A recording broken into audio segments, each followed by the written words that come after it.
Hello and welcome to the Chinese Grand Prix, and I'll let you listen to this. For you. The new parts have been fitted to the car. The simulation numbers are good, so look forward to your feedback. Check out the details. So we've got our upgrade of the chassis weight, I think it is.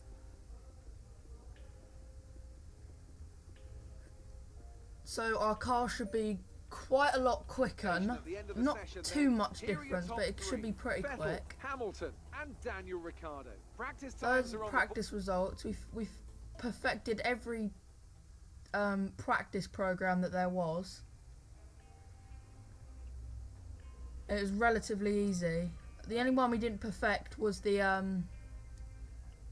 tyre management. We got in the green for pretty much every lap for that. I think we only got in the purple once. And if you get green on the rest of them, you only end up getting green.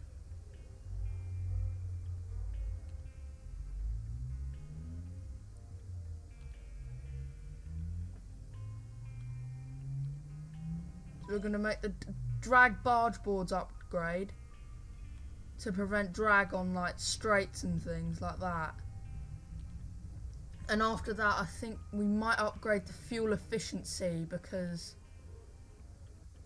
our Haas engine is pretty thirsty. We made it through Q1 and Q2 easily.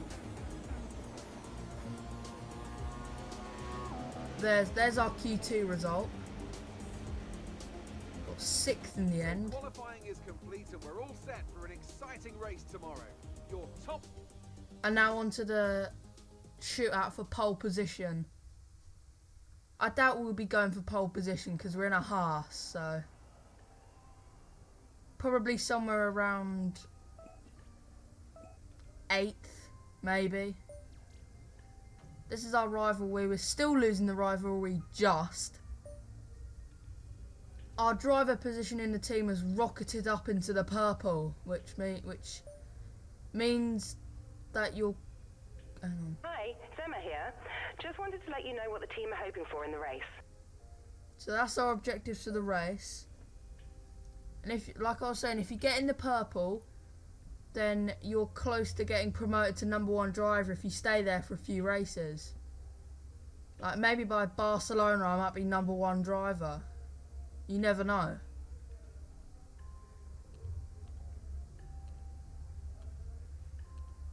And if you win the rivalry, you can get promoted to #1 driver, I think.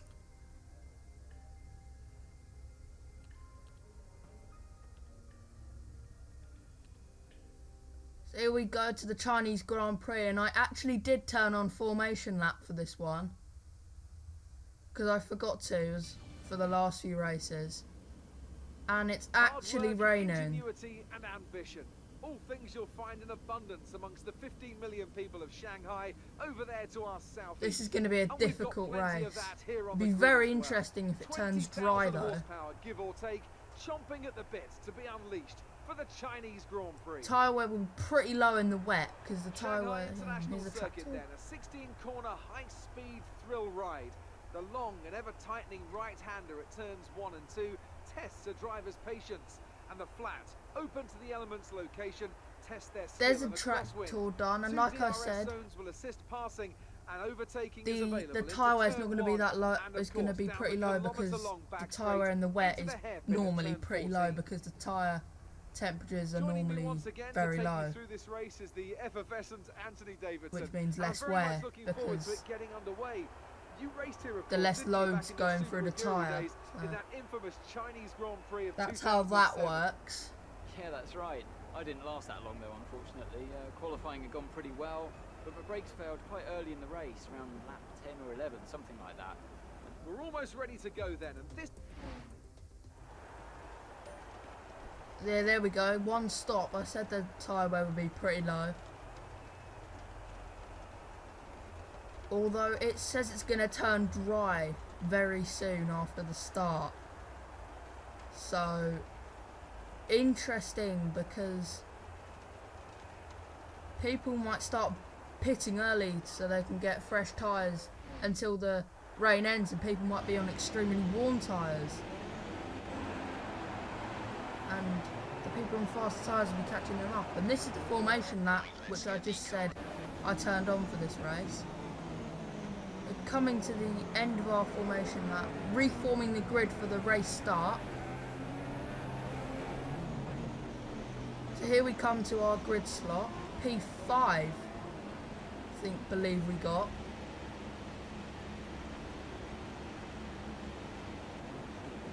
In the grid slot.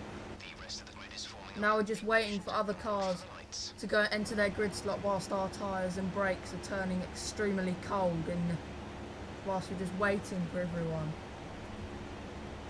Any time today would be nice.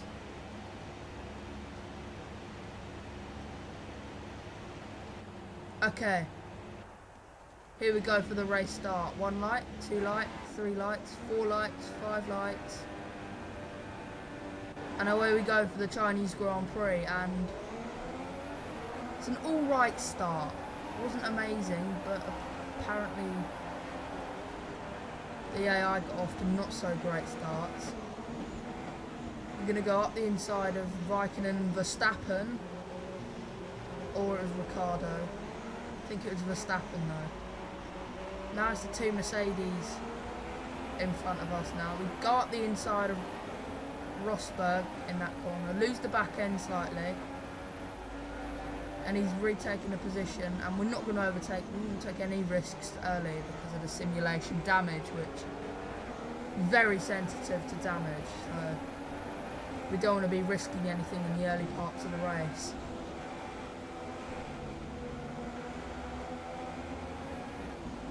Attempt it round the outside of Rosberg, but we think better of it because we probably would have got damage and end in tears. Going through this corner, we've got a good launch off of that corner, and we might got the inside for the overtake here, and we got the position fairly and without damage, which is very important. So now Lewis Hamilton is the next car ahead. And this overtake might be pretty difficult because their car's pretty quick in a straight line, if I'm honest.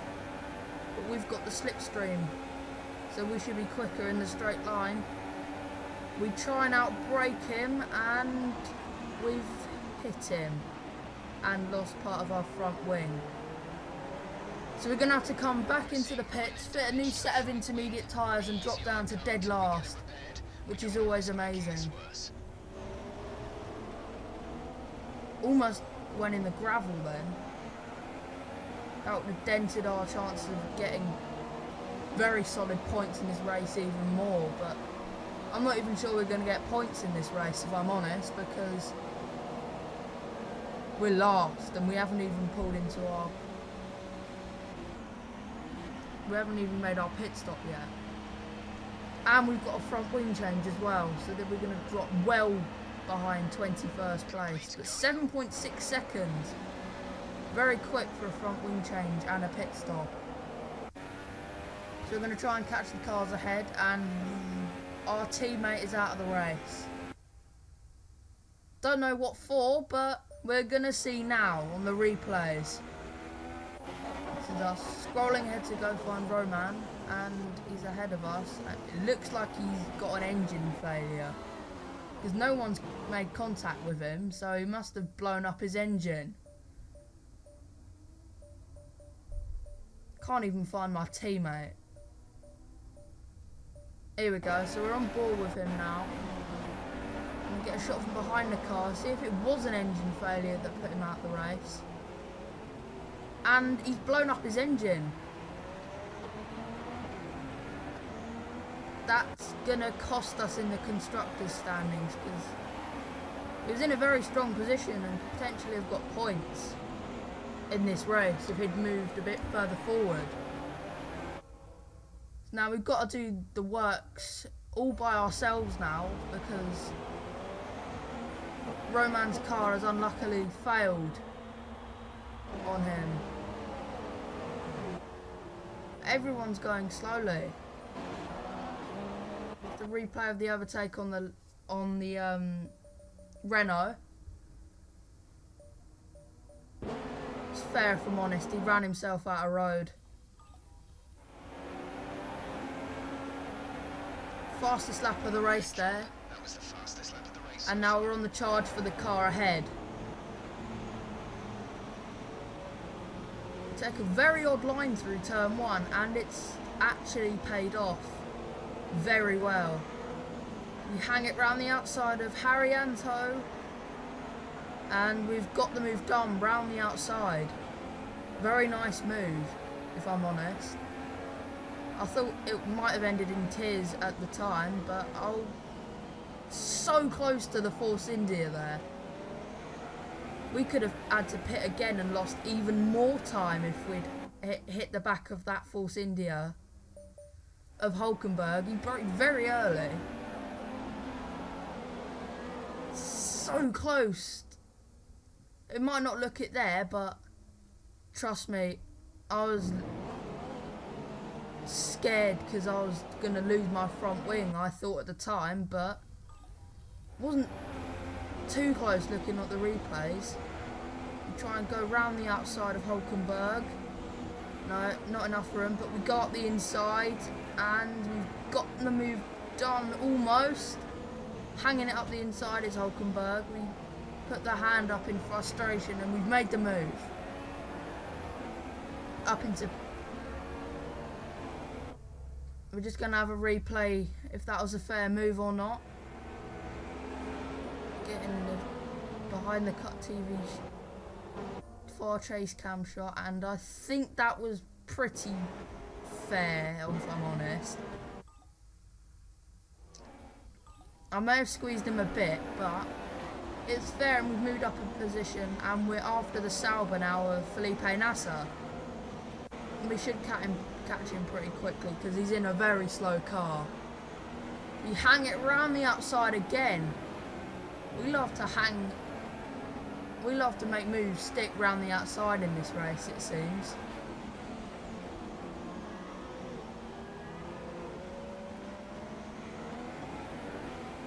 Now we're going after Palmer, the car ahead in for P15, I think. We go up the inside of the Renault driver, hang him out to dry, but he's right behind us, and it'd be... Is he going to dive into the pits because it's drying out, and he's actually gone into the pits, and so has everyone else. But as we set the fastest lap of the race, I'm not too sure if it's wet, if it's dry enough for dry tyres. I think its track's still got a bit of moisture on it, and I think these intermediate tyres are the tyre to be on. I think the AI have made a mistake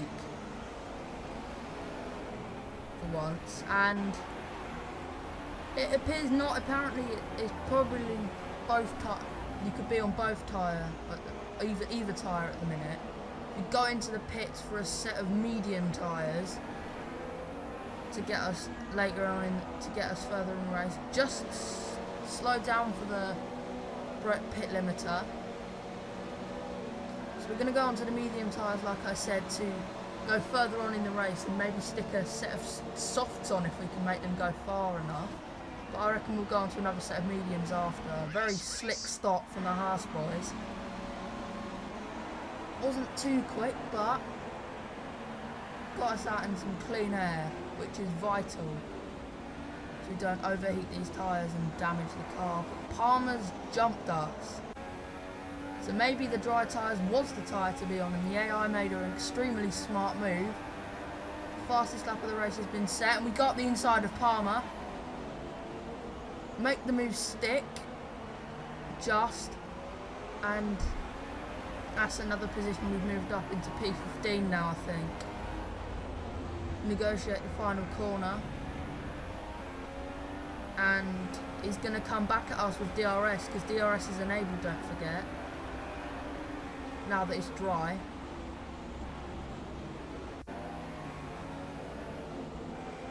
Ericsson's up next, and hang it round the outside. Just about make the move stick, almost. No, he's still there.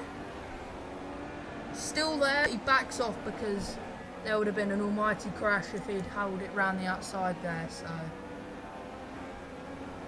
yeah, good job he didn't. We're closing up to the car ahead of us now. Might make the move coming into this corner, but no, we think better of it because we probably damaged our front wing. Thought about it again whilst braking into the hairpin. Get a good exit off of this corner. Use the DRS to good effect, and we're going to go up the inside of Alonso into turn 1, and we've got him. So that's another position we've moved up, and we should be saying goodbye to him in this race because I doubt the McLaren Honda's going to catch us back up. Rosberg on the soft tyres has absolutely shot past us like a rocket, and hang it round the outside of the hairpin. Job done just. Held the position, and on the replay here, we're checking if we're looking back at that move. We hung round the outside of the hairpin. Almost lost a bit of our end plate, and it was a good move. Fair move, most importantly. It's not like a cheap move, like go around the final corner. He's going to have DRS. So we're going to have to do more defending into turn 1 now. He goes out round the outside, tries to make it stick on those soft tyres, but no, we've got the position just.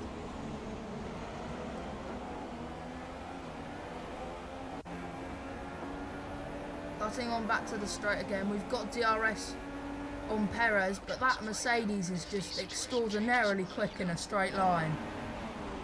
We think about going up the inside of Perez, but we think better of it again. And Rosberg's still there, so he might make the move whilst we try making the move. But Perez dives into the pits for a new set of tyres, probably the medium, because the mediums could probably go 13 laps to the end of this race, if I'm honest. Rosberg is still there, cutting on later in the race now, and Rosberg's going to make a move on us again because he's got DRS and the slipstream, so he's just going to absolutely fly past us now. Yep, there he goes, and we're going to try and make the move back up the inside. A bit aggressive, but we've clipped the apex well, and that's fair. Nothing wrong with that. So now on lap 18, the next lap, we're going to come into the pits. Hope that Rosberg has not jumped us, otherwise that would be terrible for our race.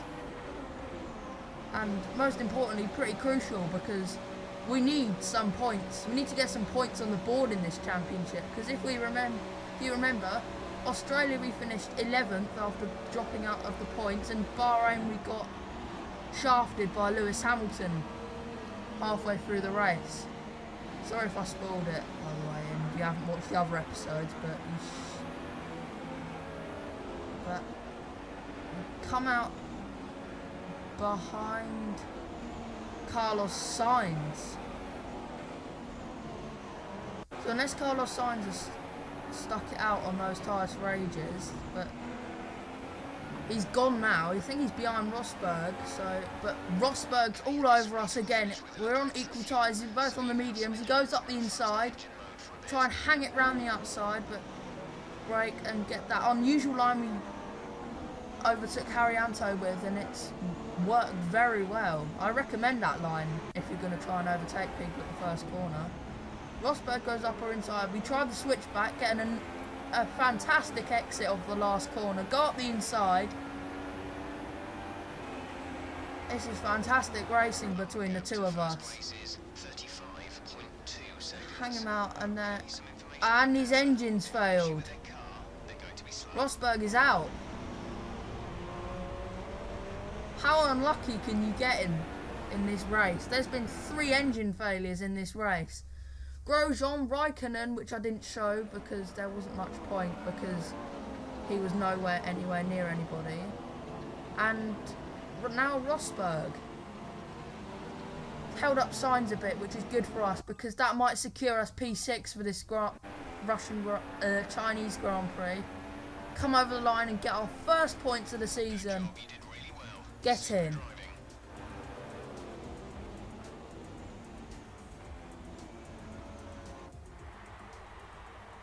So, another fantastic victory for the Silver Arrows. And I have to wonder Toto if Wolff Davidson, looks just elated. what set them apart from the Hamilton competition. looks ecstatic with that race win in China. One of his strongest tracks. You name it. These Well, I'm thoroughly exhausted after the excitement of that race, but I'm sure it's nothing compared to our And drivers here we are for the podiums. Worked hard to make Daniel it up there, Kvyat and got a it's great to podium see them make their way out onto the podium. in a Toro Rosso.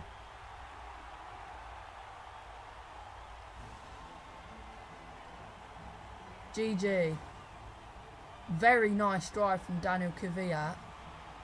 Unless his strategist made an absolutely fantastic call or something. So then, But it's I have time no to see idea how he this got that result P3. affects the Drivers' Championship. Well, the gap at the top of the championship has been cut down after a difficult race today for our championship Amazing. leader. Moving on to the driver of the day then. Anthony Davidson, who would you go for? I'm going to say Carlos. However, It was probably one of his best drives this season. and next I was up's the thoroughly Russian impressed. Grand Prix. And here's how things are shaping And up in the Constructors' Championship. Mercedes well, have extended their lead at the top of the standings. It was also a strong Grand Prix from Haas F1 this weekend. Fantastic work from the American team to move themselves further up the table. There'll be plenty fantastic more race for twists and turns action this season. and I hope you fantastic can join race at for the us next because we race got to our see first just who will points. come out on top. And Haas's first points of the season, I think. So in the Constructors, we've definitely moved up because we were last after Australia, I think. And Bahrain. There's the drivers. Moved up. And we definitely moved up in the Constructors as well.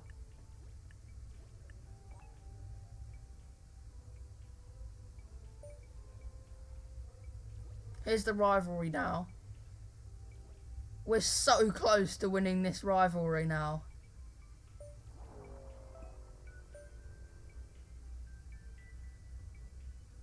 Our driver position is moved up to the absolute maximum. So the team are elated with our performances, it seems, even though we've only had one good race all season. And the rest of them have been a bit average, I must say. So, subscribe for more if you want to see more of F1 2016 career mode. Like and subscribe for sure and like, and I'll see you in Russia. Goodbye.